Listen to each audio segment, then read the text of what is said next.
Arsenic. Key fact. Arsenic is naturally present at high level in the groundwater of a number of countries. Arsenic is highly toxic in its inorganic form.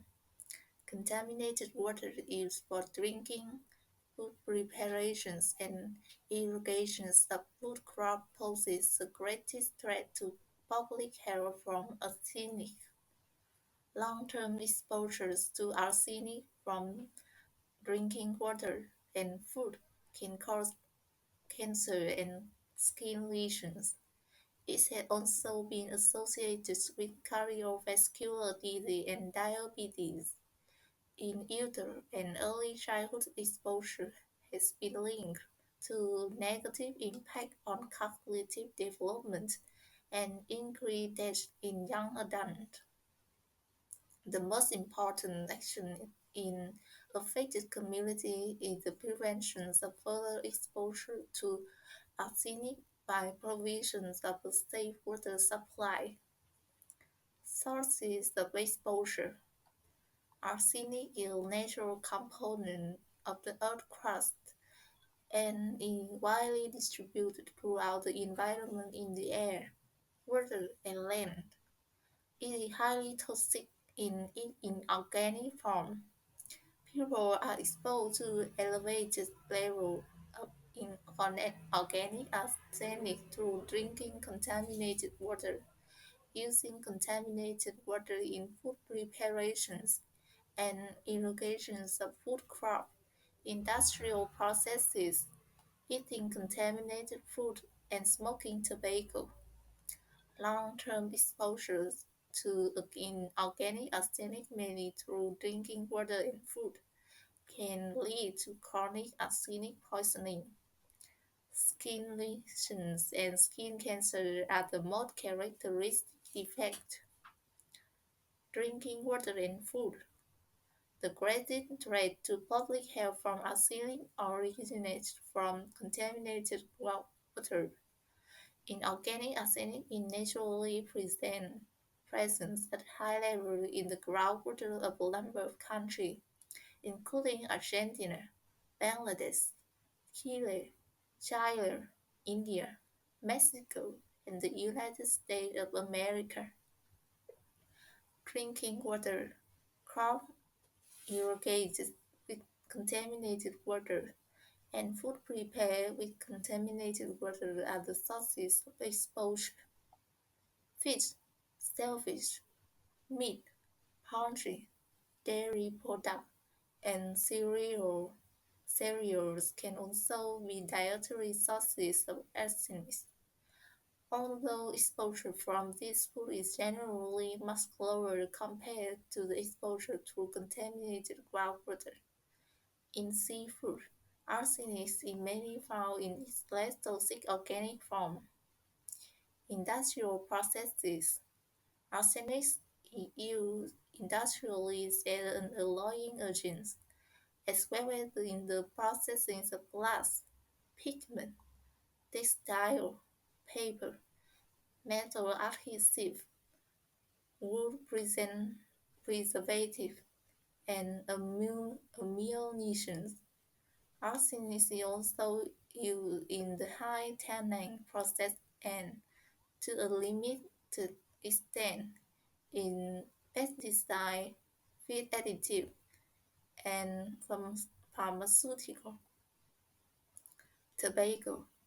People who smoke tobacco can also be exposed to the natural inorganic arsenic content of tobacco because tobacco plants can take up arsenic naturally present in the soil.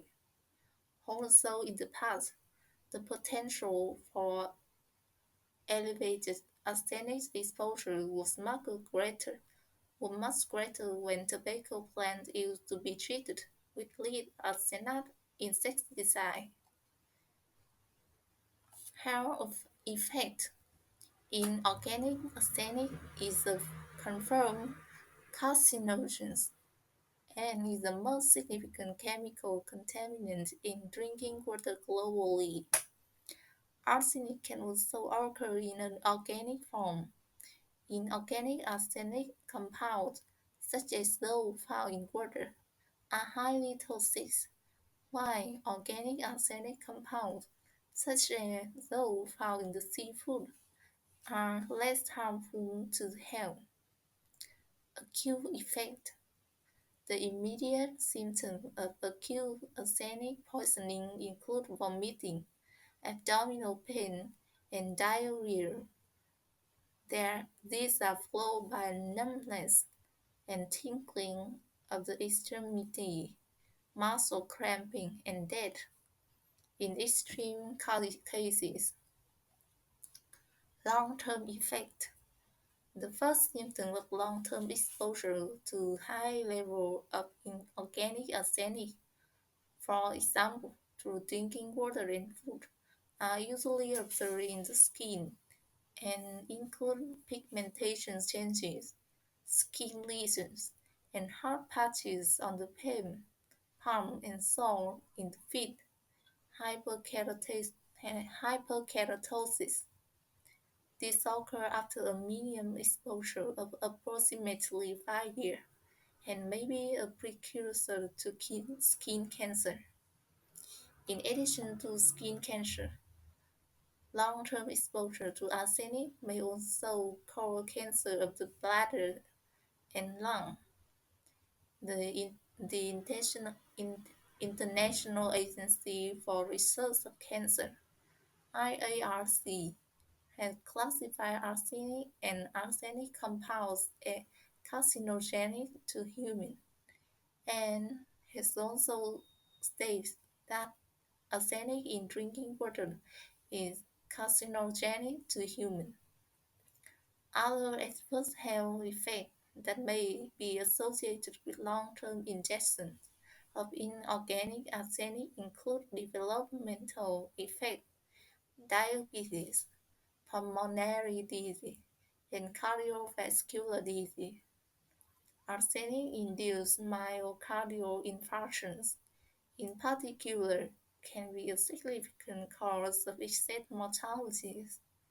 In China, province of Taiwan, arsenic exposure has been linked to Blackfoot disease, which is a severe disease of blood vessels leading to gangrene.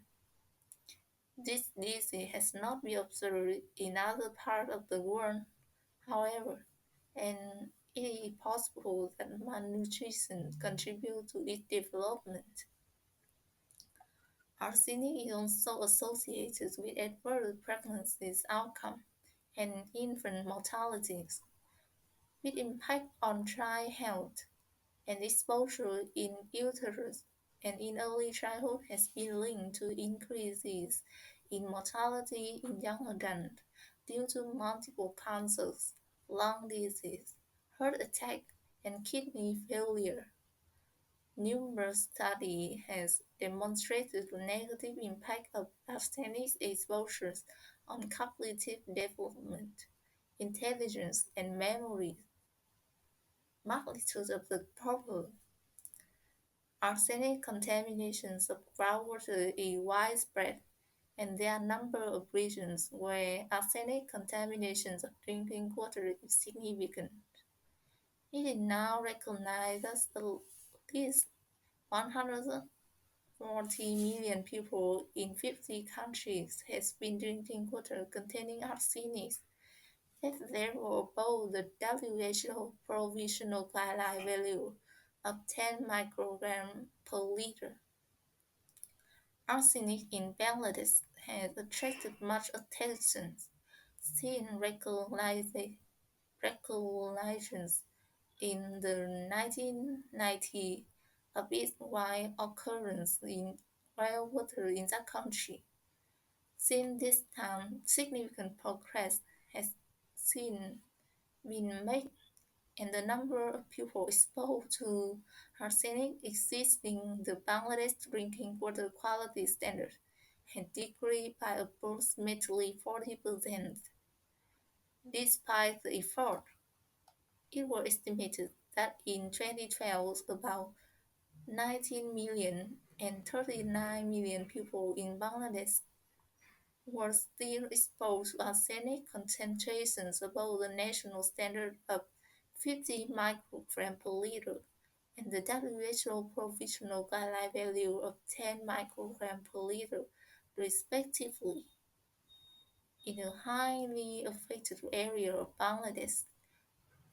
21.4% of all deaths in the area were attributed to arsenic level above 10 microgram per liter in drinking water.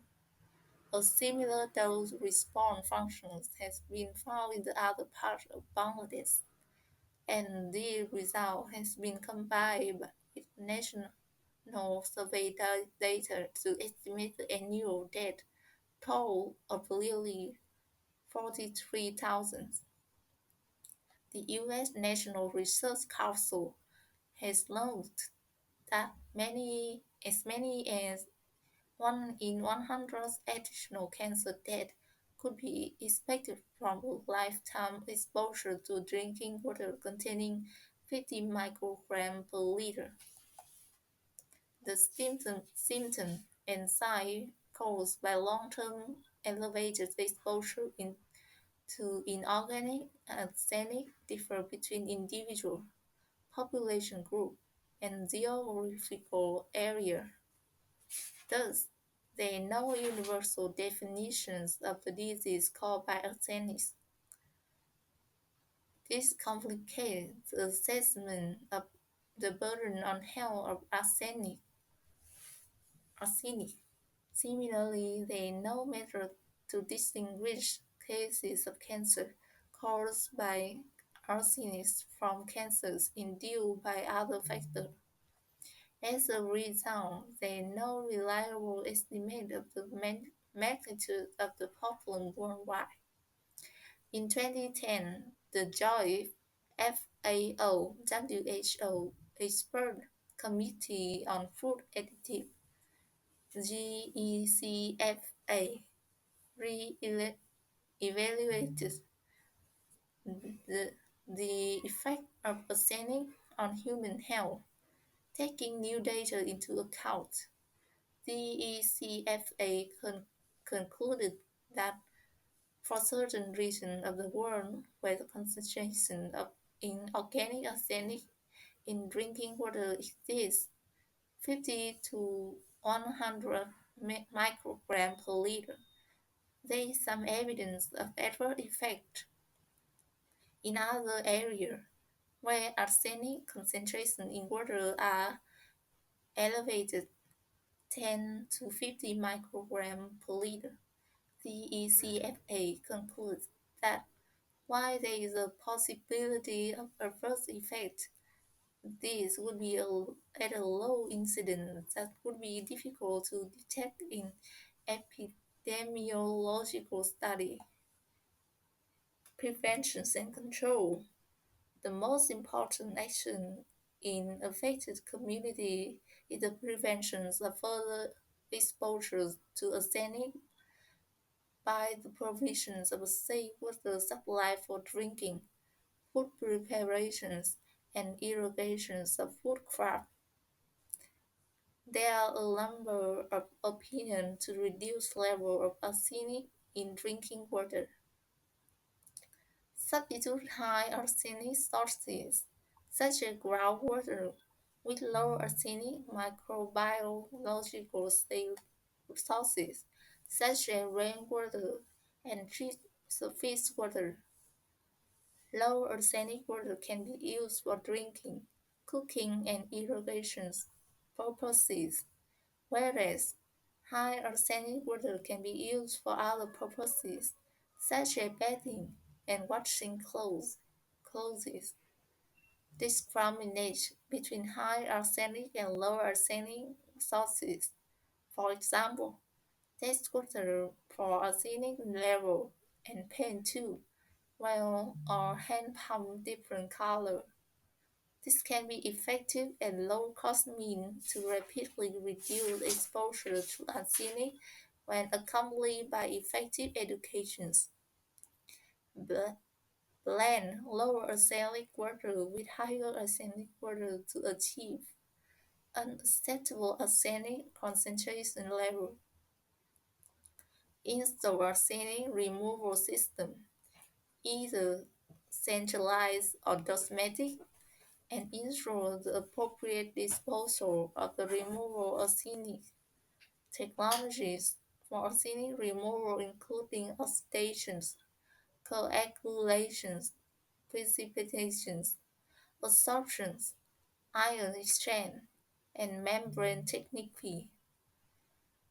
There's an increased number of effective and low-cost options for removing arsenic from small or household supplies, though there's still limited evidence about the extent to which such systems are used effectively over sustained periods of time. Long-term actions are also required to reduce occupational exposures from industrial processes. Education and community engagement are key factors for ensuring successful interventions.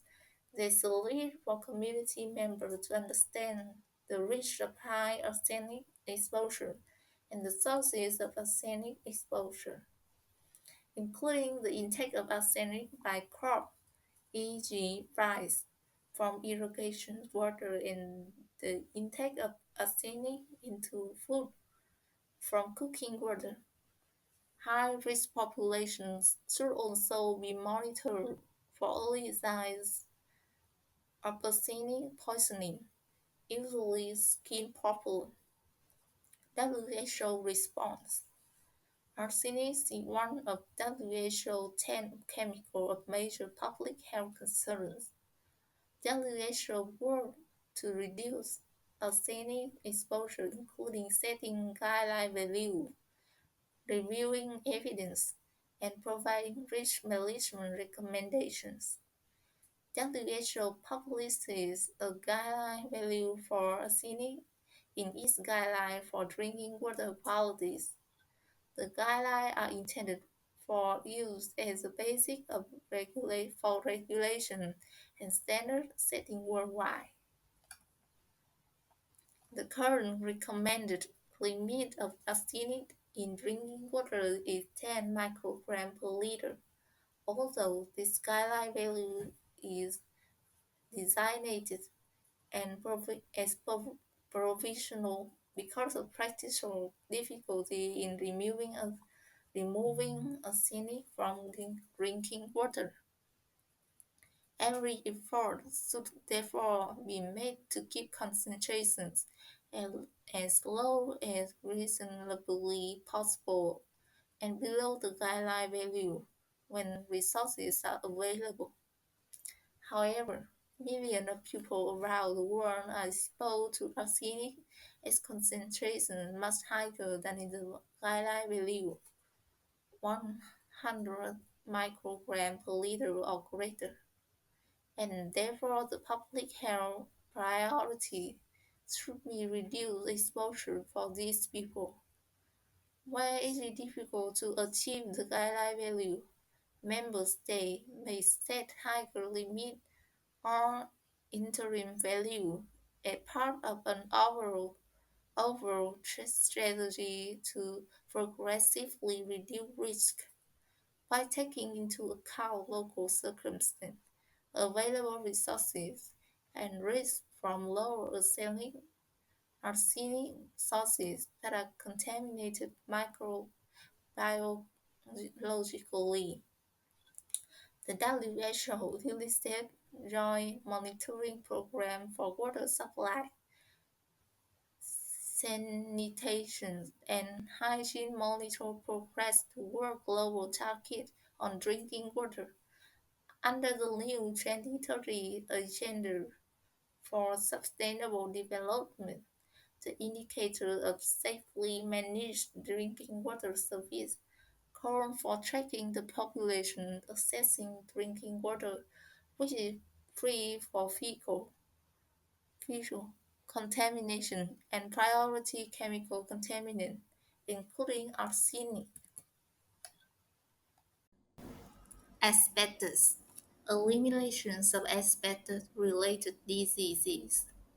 Key facts: about 125 million people in the world are exposed to asbestos at the workplace.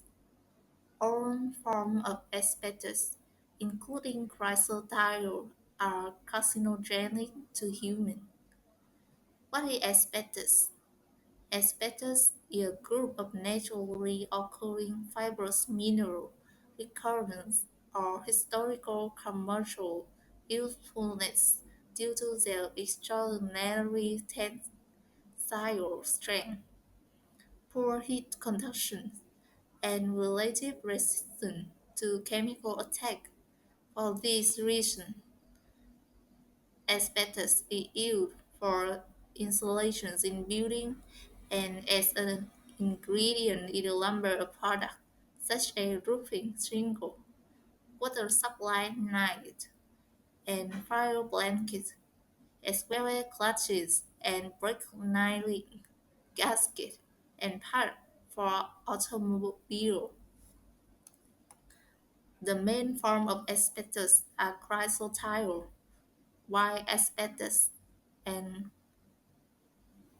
chrysotile, chrysotile,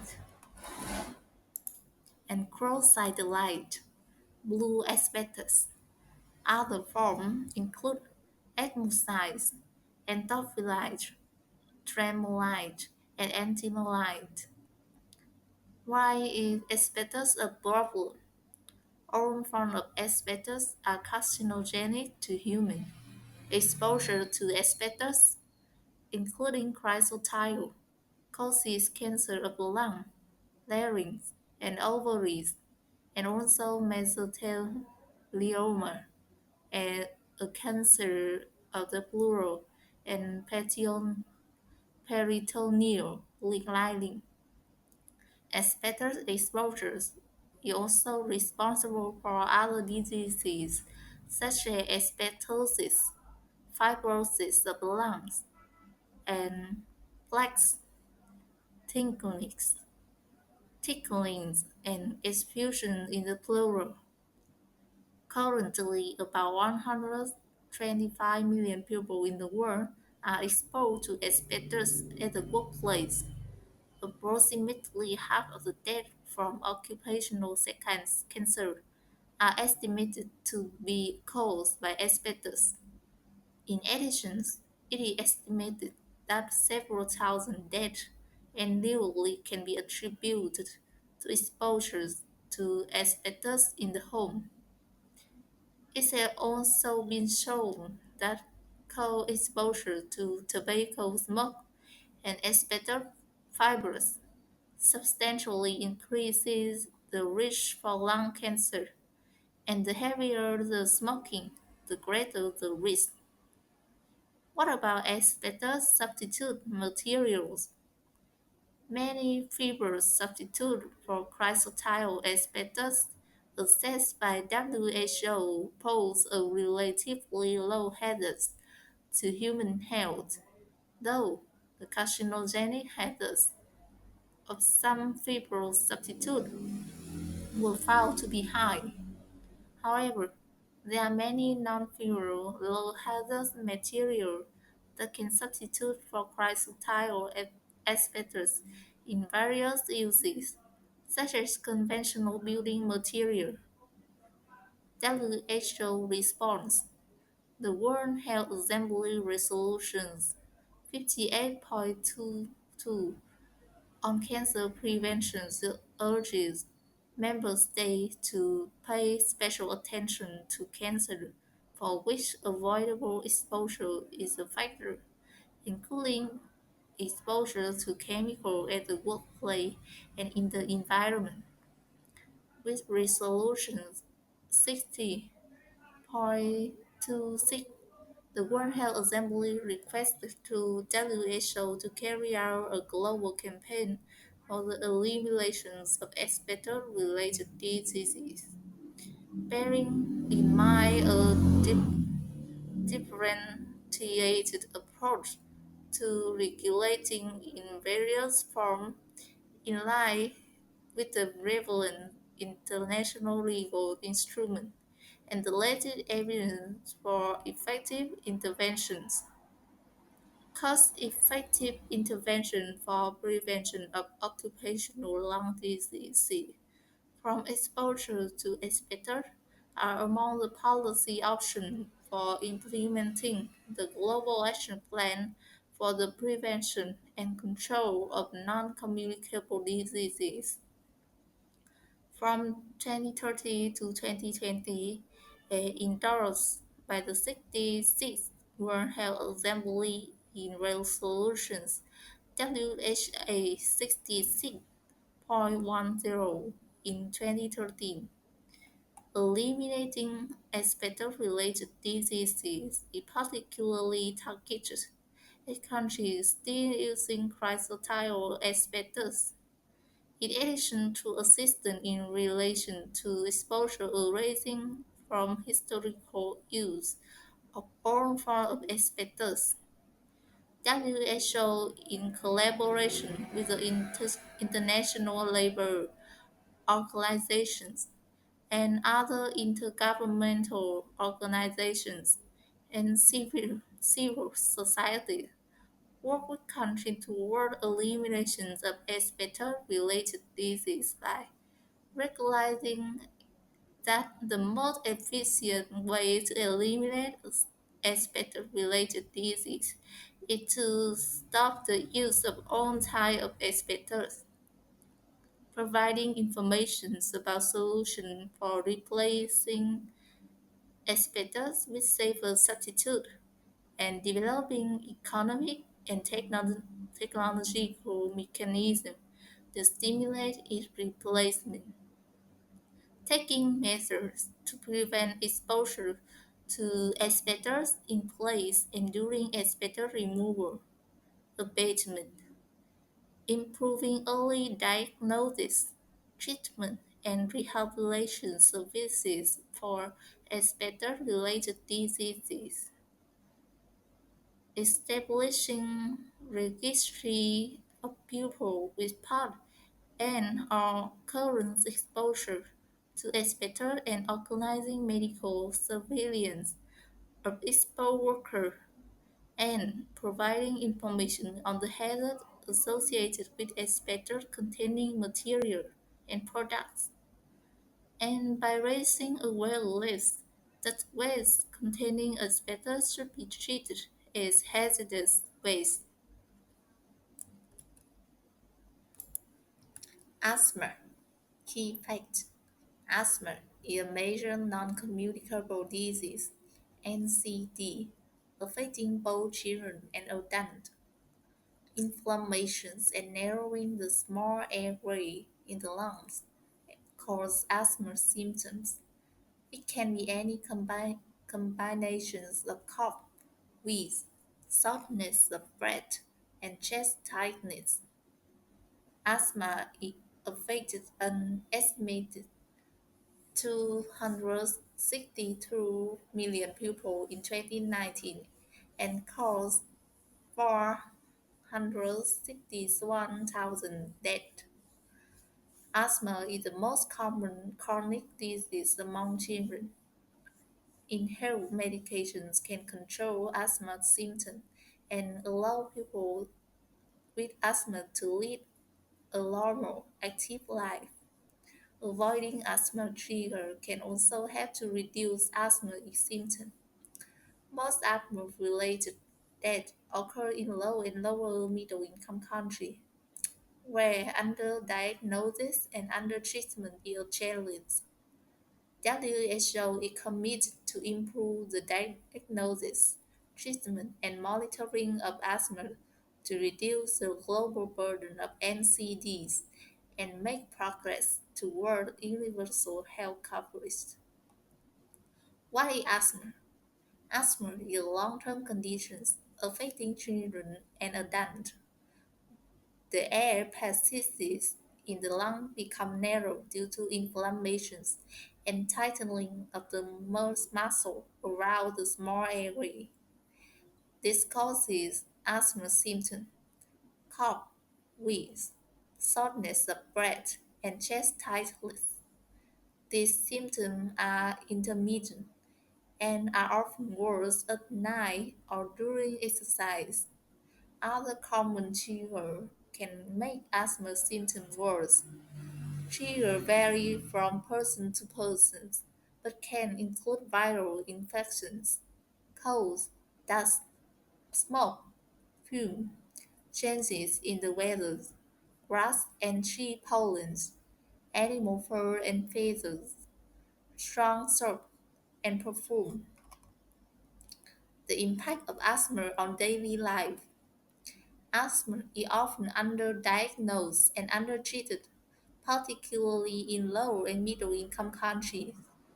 People with undertreated asthma can suffer sleep disturbance, ti- tiredness during the day, and poor concentration.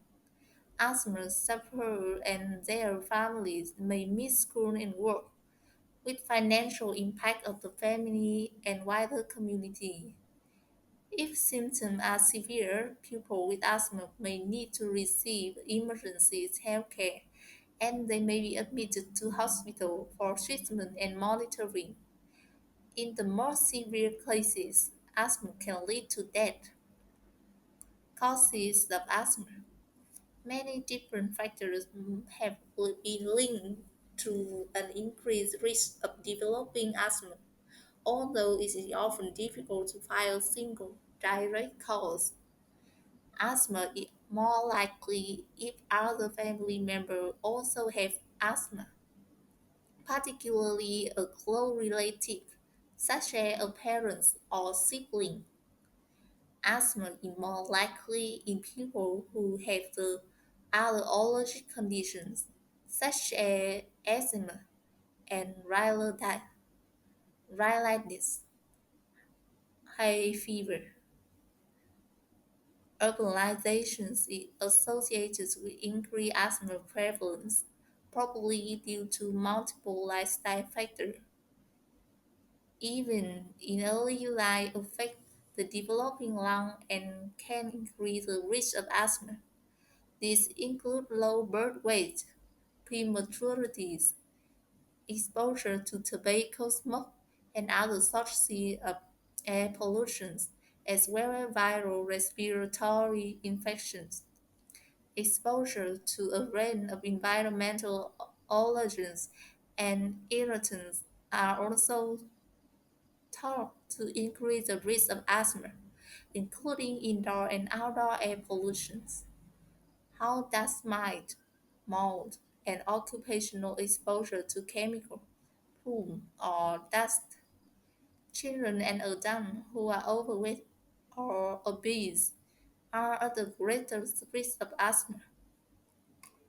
Reducing the burden of asthma. Asthma cannot be cured, but good management with inhaled medication can control the disease and enable people with asthma to enjoy a long, active life. There are two main types of inhaler: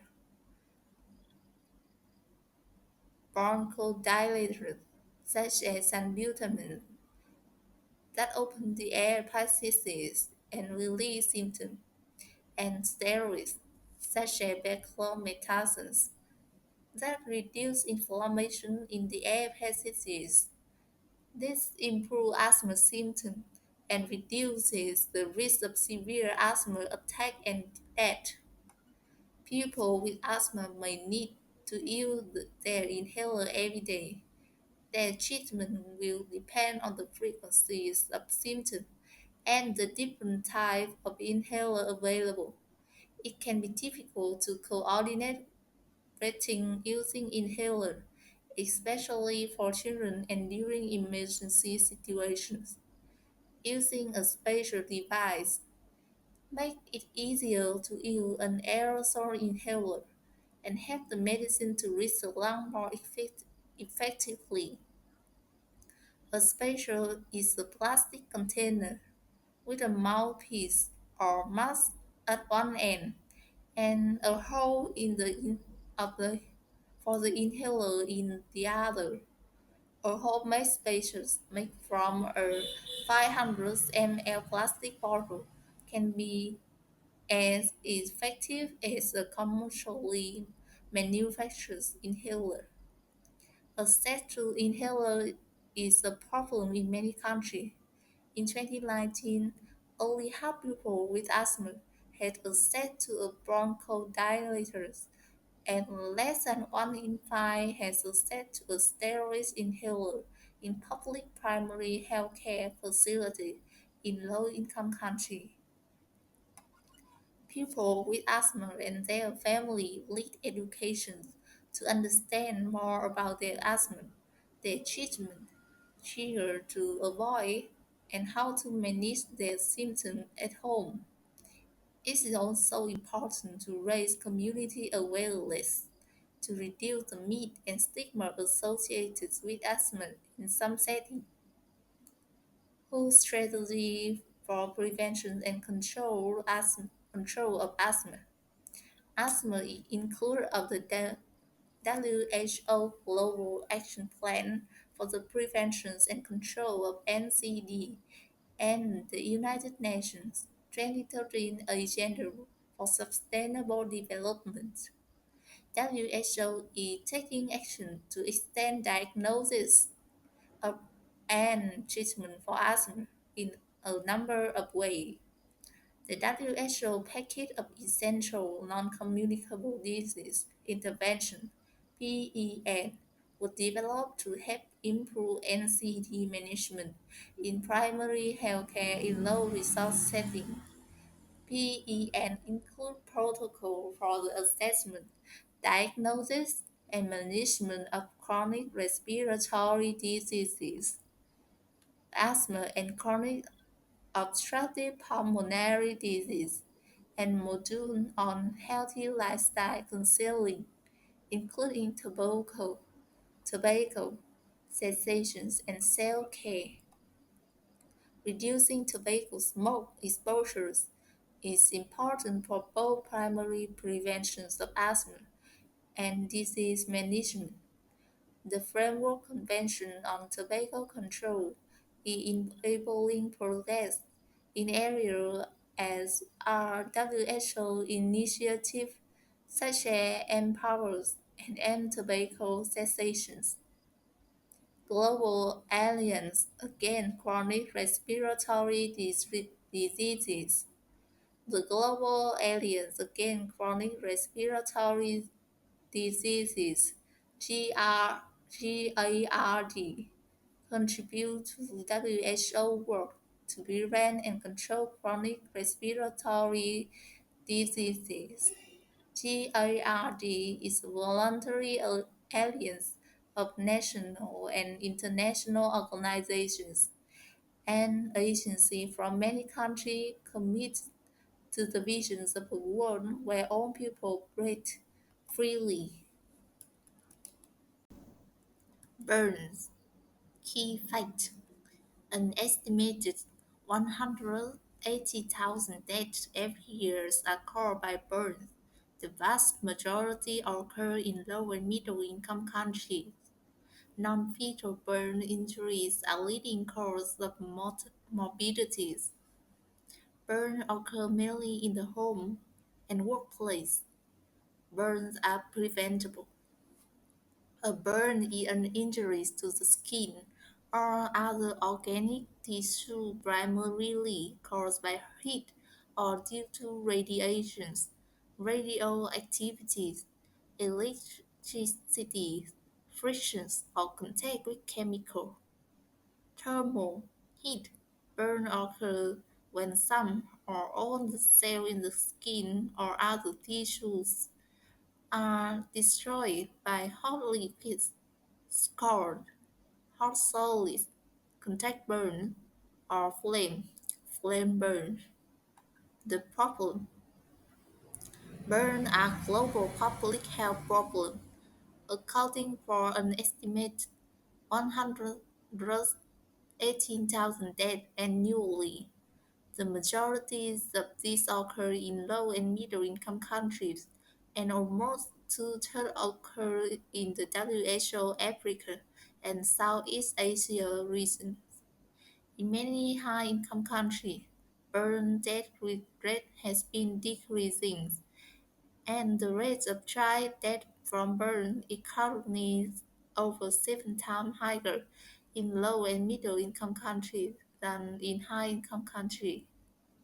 Non-fatal burns are leading cause of morbidities, including prolonged hospitalizations, disfigurement, and disability, often with resulting stigma and rejection. Burns are among the leading causes of disability-adjusted life year loss in low and middle income countries.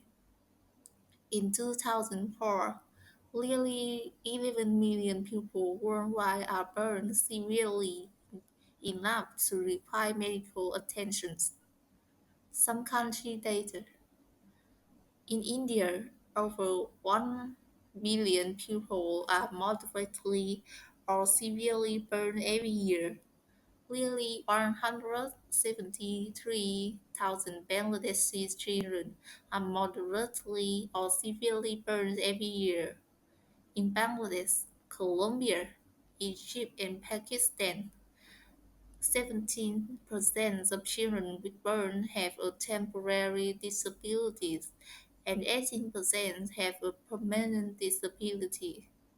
Burns are the second most common injury in rural Nepal, accounting for 5% of disability. In 2008, over 410,000 burn injuries occurred in the United States of America, with approximately 40,000 requiring hospitalizations.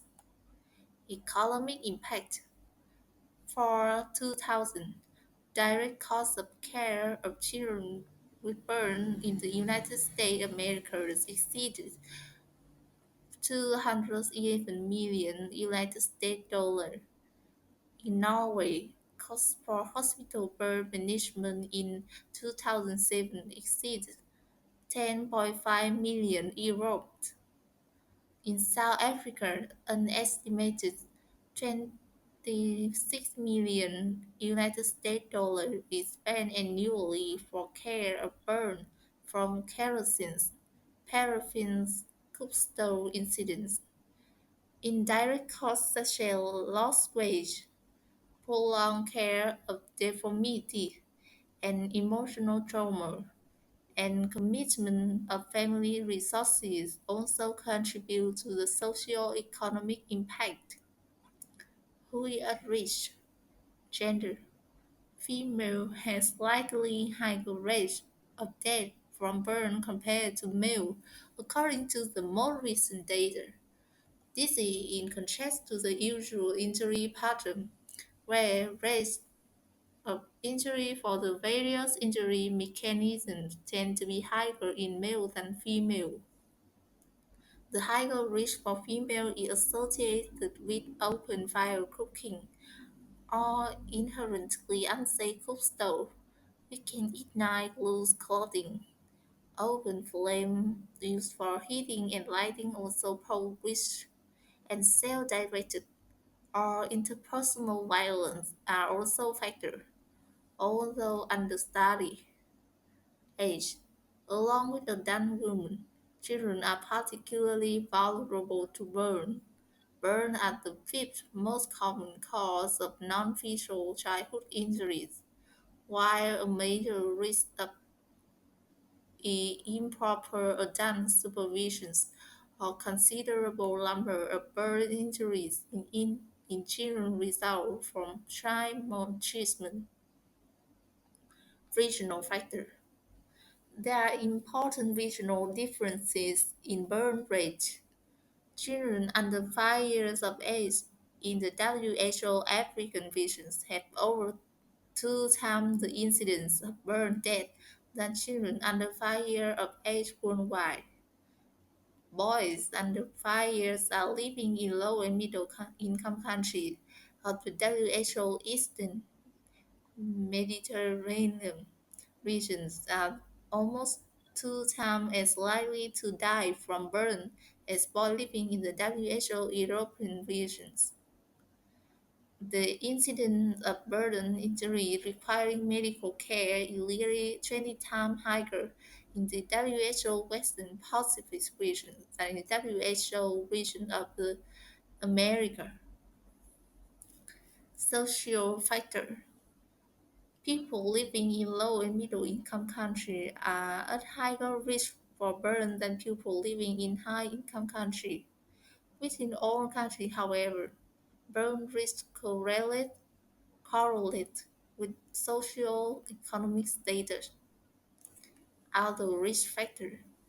There are a number of other risk factors for burn, including occupations that increase exposure to fire, poverty, overcrowding, and lack of proper safety measures, placement of young girls in household roles such as cooking and care of small children, underlying medical conditions, including epilepsies, peripheral neuropathies, and physical and cognitive disabilities, alcohol abuse and smoking, easy access to chemical used for assaults, such as acid violent attack, use of kerosene, paraffin as a fuel source for non-ignitive domestic appliances, inadequate safety measures for liquefied petroleum gas and electricity. In which setting do burn occur? Burn occur mainly in the home and workplace. Community surveys in Bangladesh and Ethiopia show that 18 to 90% of burn occur at home. Children and women are usually burned in domestic kitchen from offset receptacle containing hot liquid or flame or from coastal explosions. Men are most likely to be burned in the workplace due to fires, scald, chemical, and electrical burn. Prevention. Burn are preventable. High-income countries have made considerable progress in lowering rates of burn deaths through combinations of prevention strategies and improvement in the care of people affected by burn.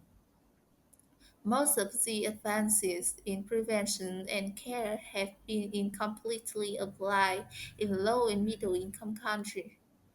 Increased efforts to do so would likely lead to significant reductions in rates of burn-related death and disability. Prevention strategies should address the hazards for specific burn injuries, education for vulnerable populations, and training of community in first aid.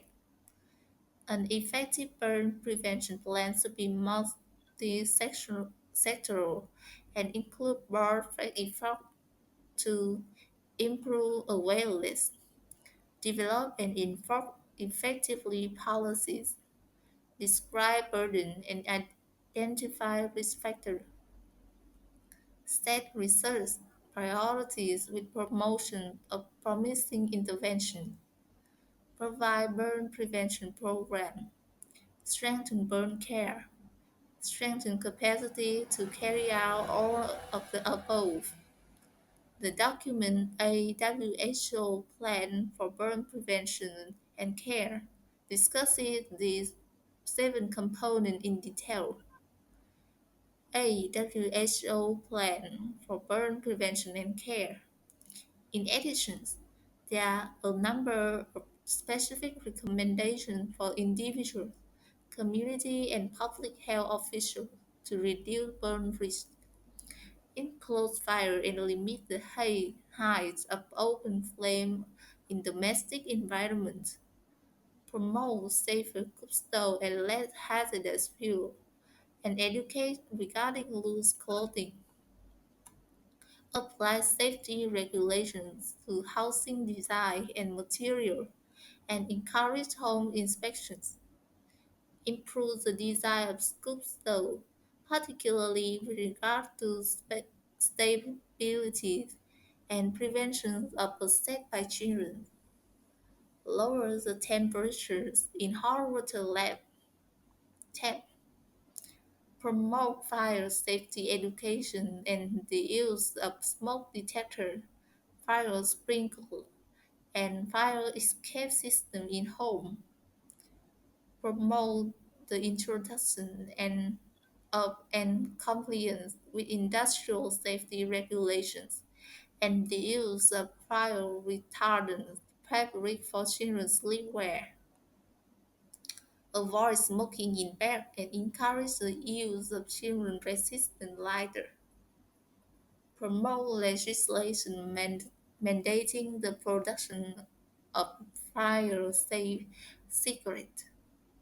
Improve treatment to epilepsy, particularly in developing countries. Encourage the further development of burn care systems, including the training of healthcare providers in the appropriate area and management of people with burn. Support the development and distribution of fire retardants or prone to be used while cooking around an open flame or kerosene stove. First aid. Basic guidance on first aid for burn is provided below. What to do? Stop the burning process by removing clothing and irrigating the burn. Extinguish flame by allowing the patient to roll on the ground or by applying a blanket or by using water or other fire extinguisher liquid. Use cool running water to reduce the temperature of the burn. In chemical burn, remove or dilute the chemical agent by irrigating with large volume of water. Wrap the patient in a clean cloth or sheet and transport to the nearest appropriate facility for medical care. What not to do? Do not start first aid before ensuring your own safety. Switch off electrical currents. Wear gloves or chemical etc.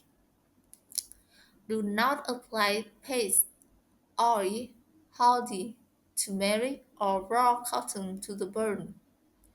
Do not apply ice because it deepens injury. Avoid prolonged cooling in water because it will lead to hypothermia. Do not open blisters until topical antimicrobial can be applied, such as by a healthcare provider. Do not apply any material directly to the wound and as it might become infected. Avoid application to topical medication until the patient has been placed under appropriate medical care. WHO response. WHO is promoting interventions that have been shown to be successful in reducing the incidence of burn.